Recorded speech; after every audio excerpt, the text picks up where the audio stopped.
Okay, 6:05, I'm calling meeting to order. We'll start with consent agenda, previous minutes. We have 2 of them there. If there's no questions, I'll entertain a motion. Take those.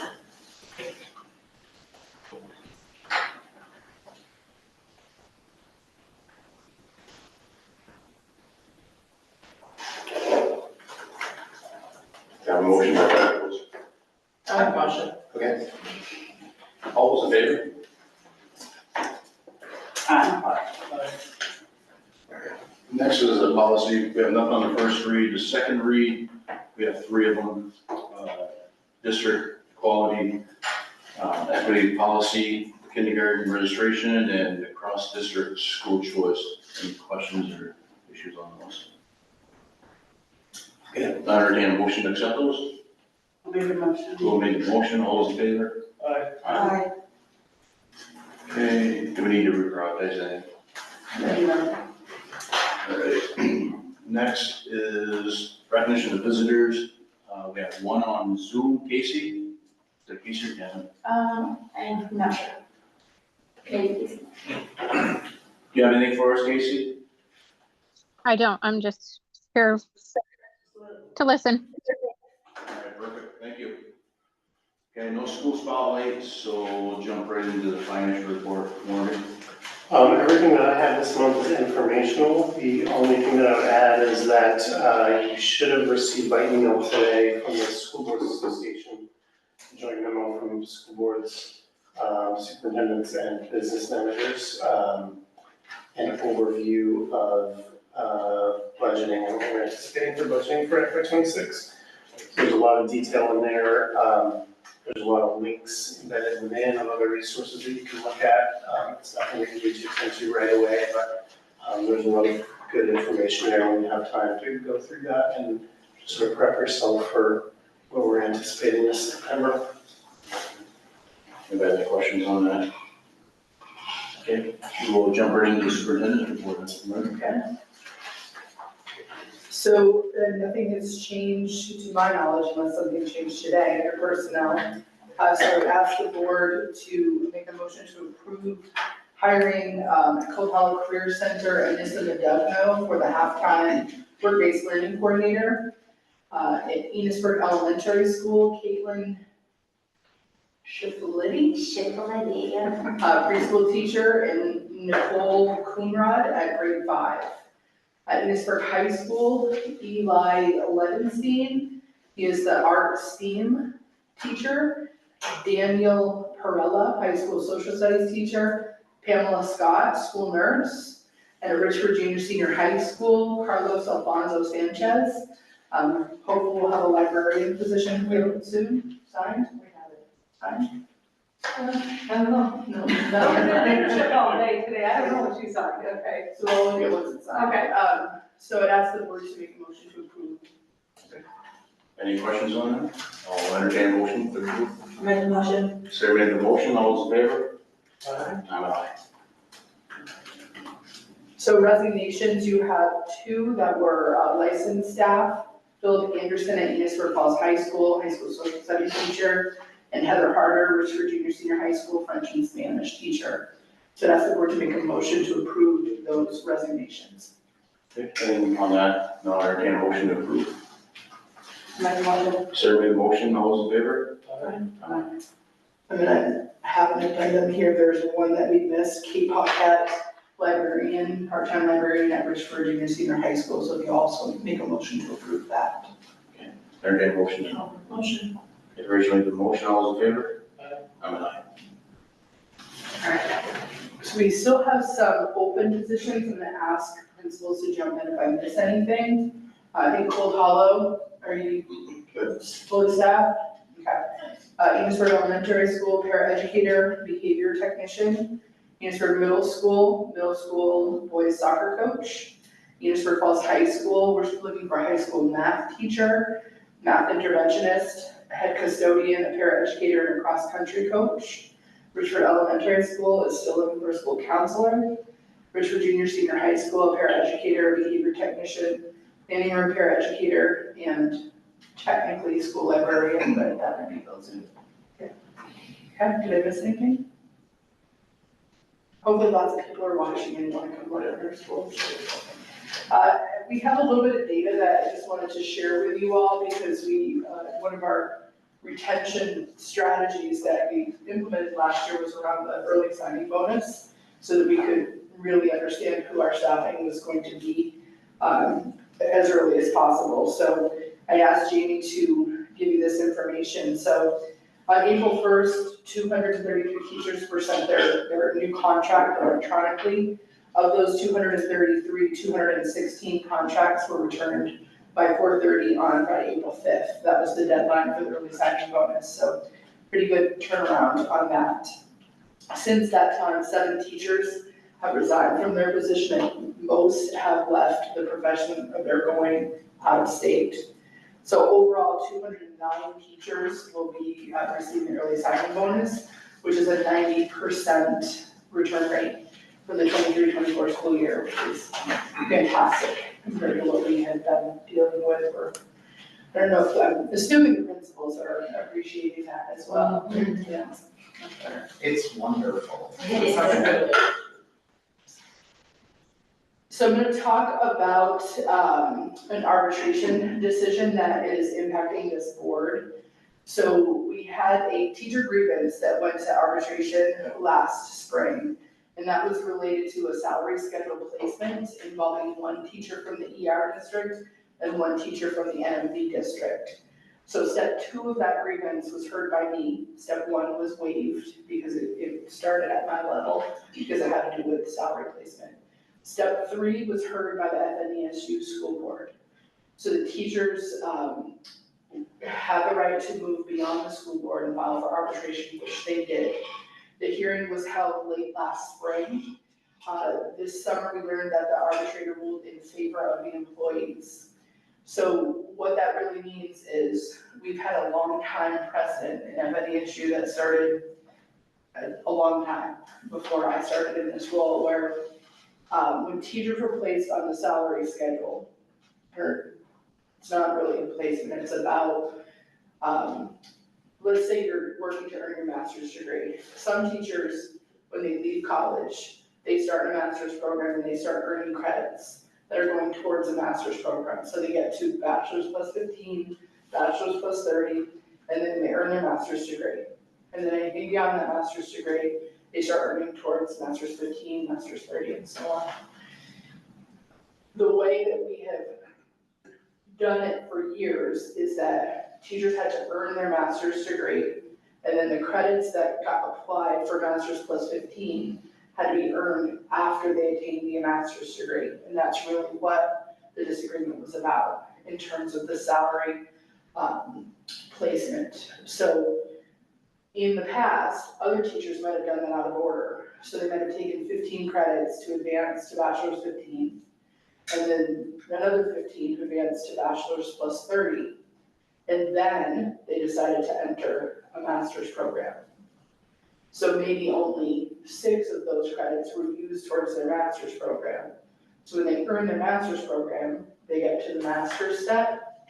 What this arbitration decision is really saying is it doesn't matter that those credits came before masters. If they weren't used to earn the masters, they should be able to be used to advance beyond masters, if that makes sense. So that's resulted in us having to, we had to do some back pay for the 2 teachers that were involved and replace where they're supposed to be on the grid. And as part of the ruling, we're having to go back through records, which is more complicated than you might think it is, because it is reviewing transcripts and comparing transcripts to master's transcripts and then trying to figure out what was applied for each. So it's been a process that we're working through this summer. So there will be some other teachers that will be replaced on different steps as a result of this arbitration starting this year. So there will be some financial implications for this board. Are there any questions about that? Okay. So I think we have spoken with you in the past about the ESSER money that schools across the country were given just after the pandemic. and we are near the end of that ESSER funding. All of our money needs to be spent and accounted for by the end of September. So we strategically set aside money to really focus on highly engaging resources and materials for our students. So we've done quite a lot of work last spring and into the summer. And we had several strategies that we were working through. One was improving our library spaces, that we could transform them, thinking about our portrait of a learner and the work we're doing around the portrait of a learner into spaces where they're highly engaging for students, and there are resources and materials in the library that are accessible for kids to come down in small groups or individually and work through projects. Some of those are STEAM resources as well. So we have a pretty large investment that, once that is fully, our amendment is fully approved, we'll be purchasing everything in that strategic plan, and we've been able to make investments in, a lot of investments in STEAM, along with professional learning for the teachers that are involved with those new resources. There are some PE materials that are technology-based that are incredibly engaging, and we're really excited to see those. We've invested heavily in music programs, and we're getting new instruments for our music programs and drama. We have some for that has I always forget what we call ladies class. The business technology. Is it design? Design technology. So there's a new tools that we're ordering for there as well. So there's been a lot of work put into that, a lot of collaboration with teacher groups around that. So later on in the fall, once all of those are in and they're in schools, I'm going to try to bring back a report to the board so that you can see some of those investments in action in the hands of our kids. And I think that the kids were able to pilot in some cases some of the tools, and the teachers actually were able to pilot some of the tools at our marching service last spring, and we had really good feedback about a lot of the tools that we're new to. So I'm excited about utilizing the money in that way. I'm going to shift into portrait of a learner. So I apologize, one of the links in there didn't work for you. I noticed today I went in and I should have downloaded it as a PDF. I direct linked it, so I will turn that into a PDF and get that out to you. As you know, Josh, this part might be new for you. We've been working for several years on developing our portrait of a learner. And that's something that actually was initiated by the supervisory union board pre-COVID. And so we were tasked with creating a student-driven portrait of a learner that would articulate what are the most important things that students need to be able to be proficient at before they graduate from high school. So that portrait of a learner has been the result of 5 or 6 years worth of work. And the kids got the characteristics by interviewing members of our community, and they interviewed standing legislators at the time, people from business and industry, people from higher ed. There was a lot of work that went into that. So we're very proud of the portrait of a learner. One of the things that is unique, unique to us, is that is not aspirational to us. That's actually what is driving our graduation requirements for this year's freshman class. So our students going into the freshman class in both Enosburgh-Richford will be building a body of evidence over the course of their 4 years that they are proficient in each of the indicators connected to those characteristics of the portrait of a learner. The work, it has been reaffirming in the last year. There have been other bodies of research that have really supported that the direction we're going with our portrait of a learner is we're heading in the right direction. I linked in a study called the McKinsey study, and that is really looking at, it's a study of 18,000 businesses across the country, identifying what are the most important skills that employees have in order to be, high wage and successful in business and industry. And a lot of those skills that they identified in that study are in our portrait of a learner. So we feel pretty good about how we are heading in the right direction with those skills. The other piece is that shift away from, historically, schools measure success for students in the form of like credit. And credit is about just getting above failing and sitting in the seat the right number of hours over the course of the year, and that equates to a credit. So we're flipping that into evidence-based, proficiency-based. And the article that you couldn't access was about the head of the Carnegie Foundation, which is the foundation that established that idea of seat time all those years ago, is saying we need to move beyond the Carnegie unit and we should be focusing on skills with kids. So it's reaffirming that we're heading in the right direction, and I just wanted to bring that back. This summer I was at a legislative advocacy conference in Washington, DC, and the American Superintendents Association was there. It was part of the ASA work, and they announced that there are going to be 4 systems across the country. They're piloting work. I believe this was with the Bill and Melinda Gates Foundation. They're going to choose 4 systems to do this work of shifting to a proficiency base, and there was a connection to the evidence and the portrait of a learner, and I immediately expressed interest. I'm hopeful. I mean, I know 4 is not a lot across the country, but we're in a good place because we already have a lot of the work going. So I would love to be able to report back to you that we're part of that pilot, because it is right in the sweet spot of what we're working on. So I'll come back to you on that.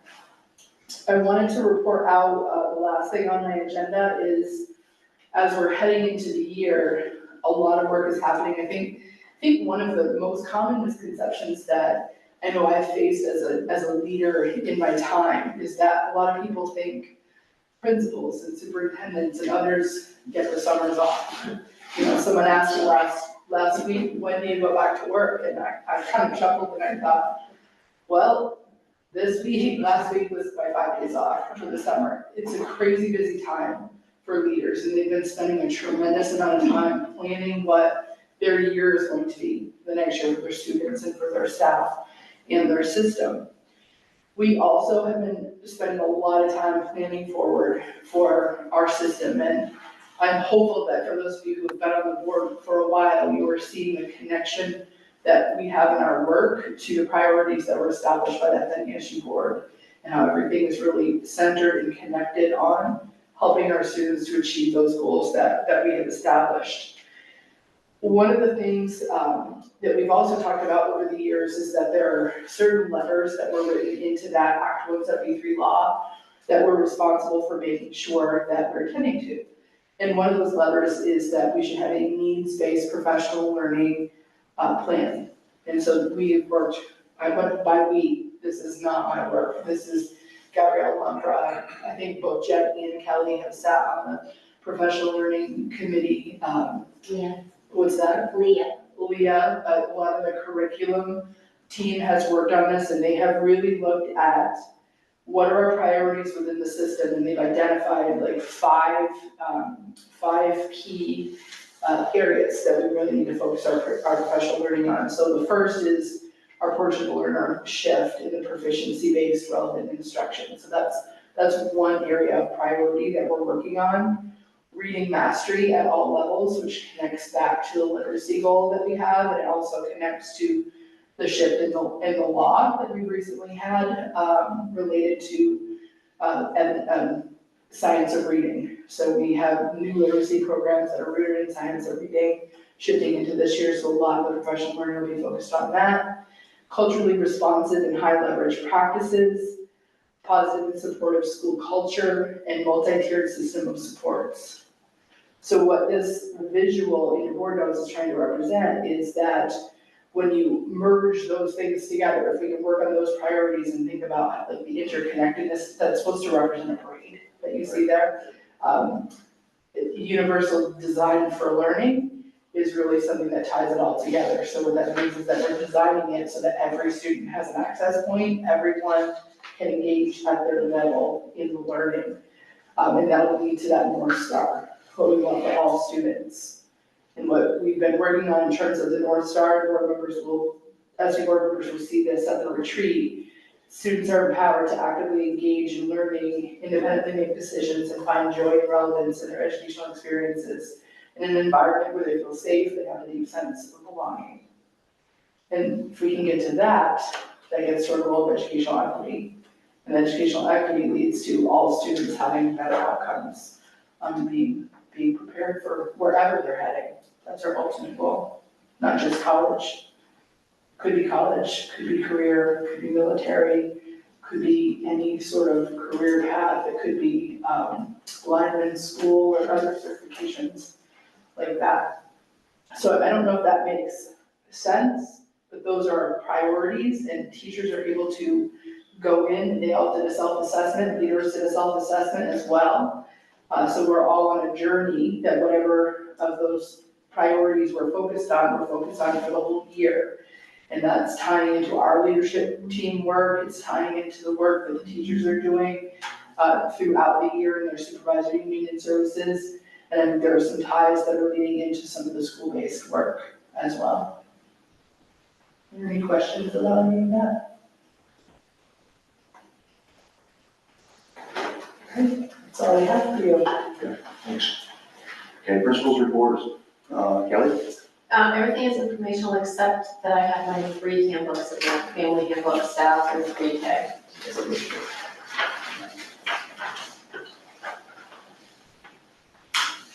Any questions on the handbooks? Okay. Do you want me to do this separately, Lynn, or you want these all together for the acceptance? That's up to you. You could, I think most of them have handbooks, and not have all of them yet. You could at the end just do all of the handbooks. Okay, we'll just do them all.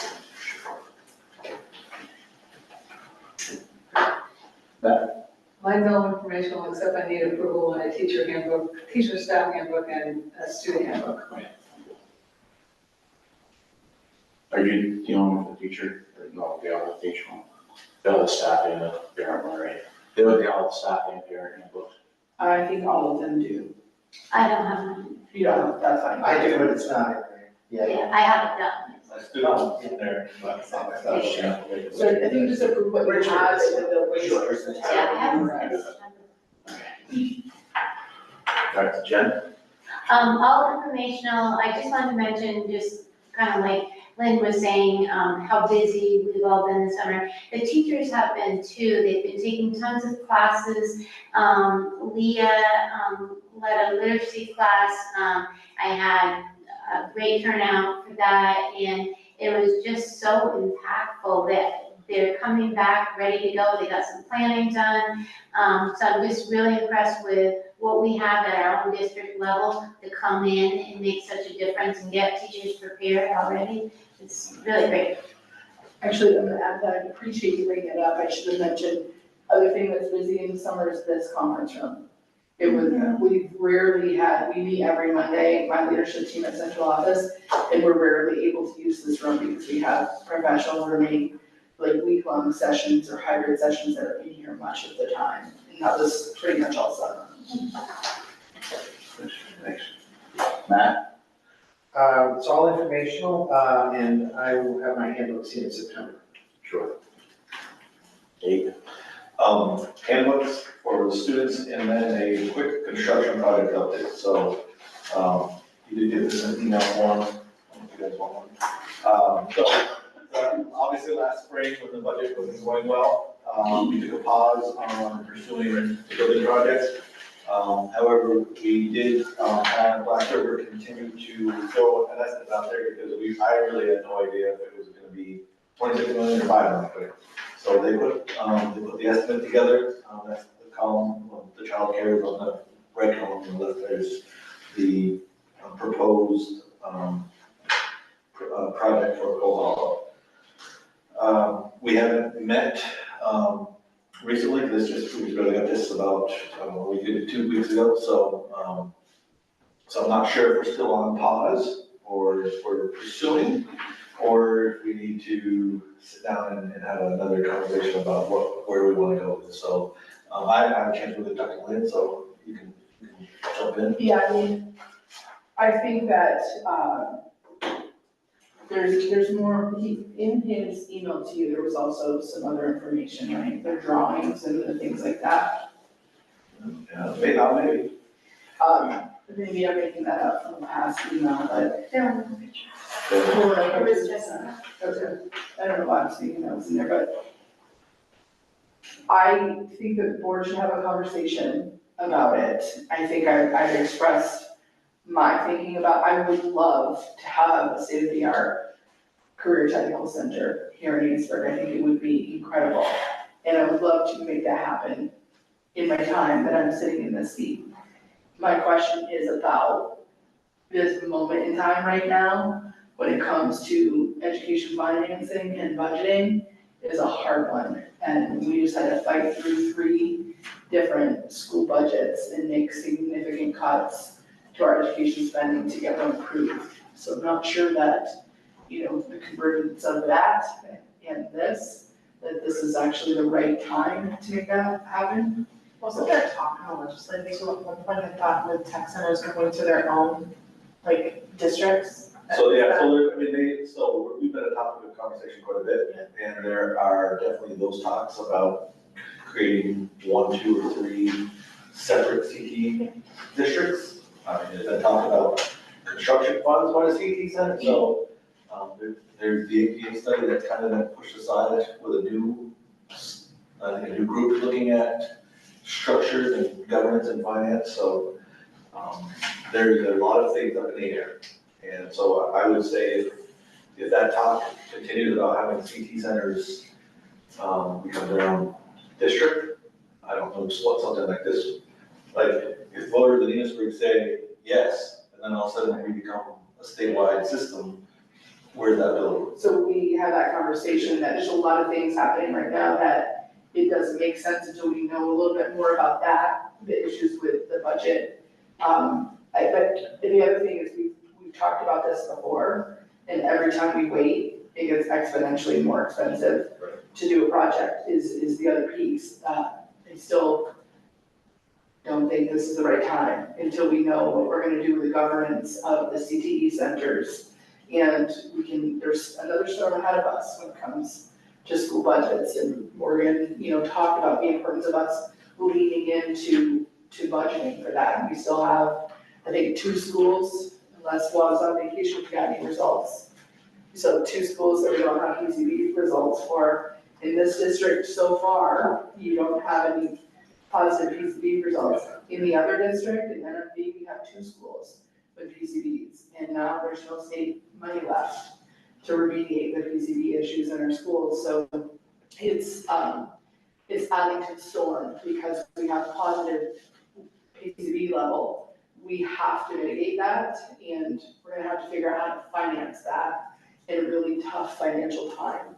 So there's a lot of things that are still up in the air for this district. I'd like to pause again for one more month. I hate to do that, No, that's, I would say most, just keep it on the front burner, then just pause it again.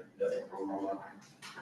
And then can we safely say that we're not thinking about bringing this to a bond in this school year? I'd like to look at that. Not that. no, I'm in the same boat, as much as I'd love to have that place, I'm very fiscally conservative, and I'm not sure what the future holds, and I wouldn't want to do that to our taxpayers. So, What we do have though now is this work, so that if they do come out and say, we found this pot of money, and we're gonna fund construction for CTE centers, which has been out there, it's been said out loud, but there's a lot of other things about education spending that have also been said. So we do have a project that we have done a study on, and, this is useful information for probably 6 months. It was useful information for longer to be accurate. Yeah. 6 weeks. And one of the reasons that we had Black River split up the child care centers separately is that Melissa has been tuning into some separate funding streams for projects like that. And so we wanted to be able to say, okay, we've got a rough idea of what that would cost if there was money coming in that wasn't necessarily tied to the tech center. And the way that the projects have been envisioned so far as being laid out is you could do that completely separately.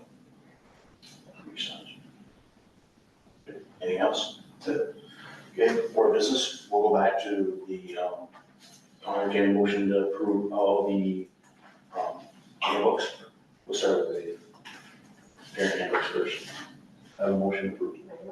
Okay, all those in favor? Aye. And then for the staff handbooks that are out there, I'll entertain a motion. I'll make a motion. Who made the motion? All those in favor? I'm an aye. Can I just have who, I mean, I could look back through, but if you could just tell me who had staff handbooks in there that time? And, That's Kelly. Okay, and then parent handbooks, is that everybody? that will. I mean, students. Student handbooks. Student handbooks, three, okay. Did you say four? Three, right? And then, It was 4, just not. Oh, No, did you know? number 10. I didn't know. Oh, sorry, I wrote it down. next time. Okay, thank you.